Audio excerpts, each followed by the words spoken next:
Speciaal voor Elsenien is Sinterklaas ook dit hier weer naar het MCL gaan. Hij had cadeautjes voor de band. Voor alle keer zit er wat bij. Wat heb je gekregen? Een Barbie. Piet heeft ook zo'n jurk. Ja. Pieten hebben het er maar druk mee. Ze hebben er de handen om vol. Go, go, go, go, go! Wat zijn jullie aan het doen, Piet? Dit zijn niet voor de kinderen, niet voor de tafel.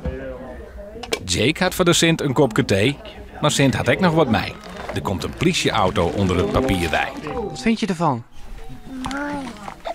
Supergoed georganiseerd, zodat de kinderen toch een beetje de aandacht krijgen van Sinterklaas. Ja, en dat verdienen ze. Voor de pepernoten.